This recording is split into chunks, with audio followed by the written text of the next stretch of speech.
So I think the delegations that are going out, and these delegations consist, as you said, of parliamentarians from across the political spectrum. It is the message of an India that is united in the face of terrorism. And this terrorism has come across the border, cross-border terrorism. We will have to project the fact that India is a peaceful country. We have always been focused on our development and the welfare of our people. We have tried to work with countries across the world. India has a human-centric globalization policy, a Vishwa Mitra policy. And in that context, we've always helped other countries when they have needed our assistance. We've never harmed any country. But here we have a situation where a country is deliberately going out to inflict harm on us. There are various reasons why they could be doing that, but this is something that is unacceptable. So first and foremost, we have to inform the international community about not only the spate of terrorist attacks, the latest one being the heinous attack in Pahalgam, but also the link between non-state actors in Pakistan, Pakistan-occupied Kashmir, and the state itself, the Pakistani deep state consisting of the military, the ISI, and those who run that country today, using terrorism as an instrument of state policy. And here it is important also to work with each country on its own, let's say, areas of experience and its sensitivities. Every country has been a victim of terrorism at some stage or other. You mentioned Saudi Arabia.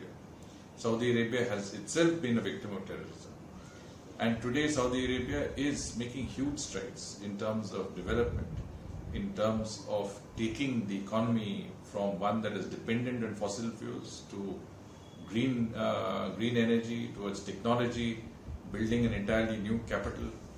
Saudi Arabia has a strategic partnership with India. In fact, the attack on us in Pahalgam took place while Prime Minister Modi was in Saudi Arabia. And I think countries like Saudi Arabia, Bahrain, Kuwait, Algeria will understand the need to fight terrorism. All of them have been victims of terrorism. But this is a message across the world. I mean, these are the countries that Group 1 is going to. But we are covering, I mean this parliamentary, all-party parliamentary delegation is covering 32 countries. So we are covering practically all parts of the globe.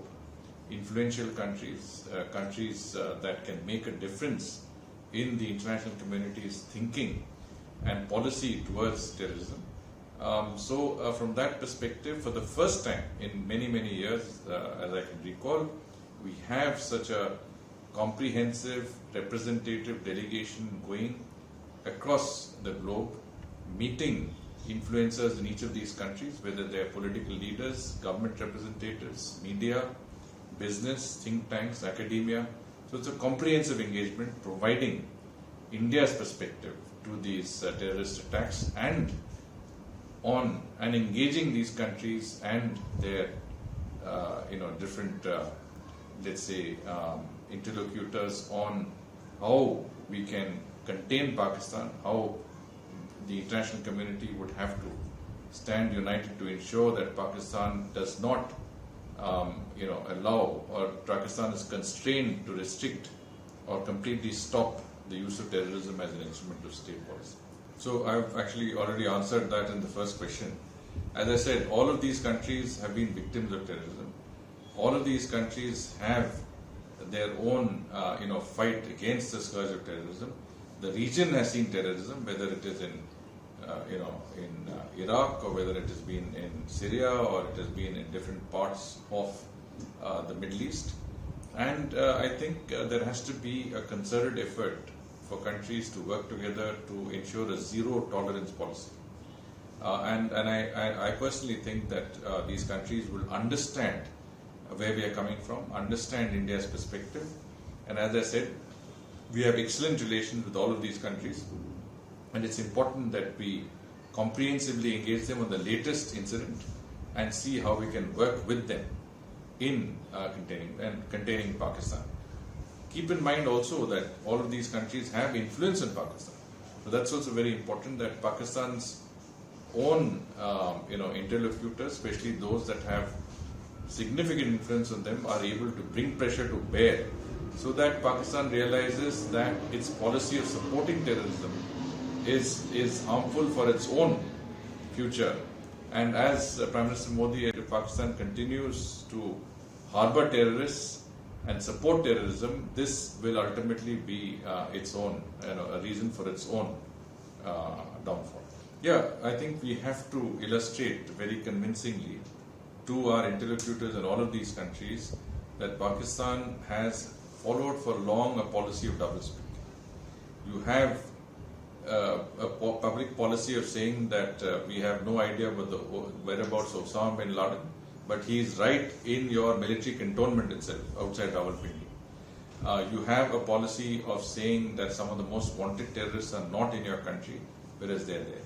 You have a policy of saying that there is no link between the state of Pakistan and non-state actors like the Jaish-e-Mohammed, Lashkar-e-Toiba, etc. But we have seen in Bahawalpur and Mulke the fact that in the funerals of these high-value terrorists who are wanted by the UN Security Council, they are on the proscribed list. We had senior military and civilian figures attending the funeral and paying obeisance to these terrorists. There is no greater proof of the complicity and link between the Pakistani state and terrorists that they harbor and support. And also, the international community has to understand that the money that they put in, to Pakistan in order to support its development, whether it's through IMF bailouts or through World Bank or other means, is also going towards providing support to terrorists and creating terrorist infrastructure. So we have to, I think, bring all these out and basically hold Pakistan, as you correctly pointed out, on its hypocrisy and doublespeak. Well, I mean, in the region, we have very, very strong support. Whether it is Nepal or Bhutan or Sri Lanka or Maldives, we've seen the case of Afghanistan also, even under the Taliban. There is absolutely, clear condemnation of the act of terrorism. And all of these countries also sympathize with the fact that you cannot condone state-sponsored cross-border terrorism. I mean, after all, 25 of those victims of this very, very reprehensible terrorist attack were Indian citizens, but one was also a Nepali citizen. In the 26/11 attacks in 2008 in Mumbai, there were a lot of foreign nationals who were killed because this was indiscriminate killing. And not even indiscriminate, they targeted the Shabbat House of Israel in Mumbai. They targeted establishments where foreigners were there. They wanted to go and kill foreigners. So that had more of an impact. But here, it is primarily Indian nationals who have been killed from across our country. Whether it is Indian nationals or foreigners or people from the international community, I think it is important that the world speaks in one voice. While we understand that this is not an era of war, this is also not an era of terrorism, as Prime Minister Modi has said. So we have to act in unison. We have to get these countries, all of these countries that we are visiting, that the delegations are going to go and engage, get them around to giving them facts, figures, details, but also, I think, engaging them on a sheer, I would say, human rationality of it all, that there is no way that terrorism can be good for anybody, and ultimately, if allowed to have its way, terrorism will find their way into these countries also. After all, remember, what Prime Minister Modi said, that whether it is the attack on 9/11 in New York, or whether it is an attack in London, or attack in many other capitals in the world, there is always some link to Pakistan. Pakistan is the epicenter of terrorism, and that is what we have to, and the international community has to realize and, I would say, deal with. Well, I can't say what the delegation will say, but I think essentially we have to tell them that the nature of that operation was very precise. The nature of the operation was to respond to the terrorist attack on our citizens by targeting those terrorists who were involved in perpetrating, financing, sponsoring and organizing this terrorist activity. And our strike on the night of 7th May was very, very precise, very calibrated. We were able to hit these terrorists in the heart of Pakistan, which is the Punjab province and Pakistan-occupied Kashmir.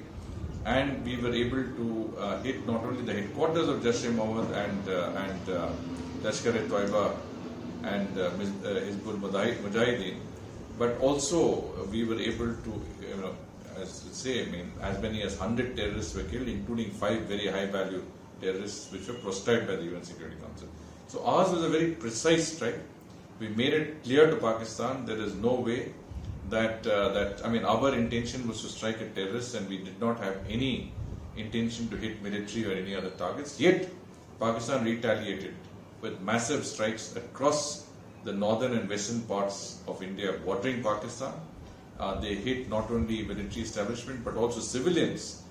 They hit places of worship, gurdwaras, schools, hospitals, health clinics. They were indiscriminate. And civilians were killed as a result of that sort of engagement.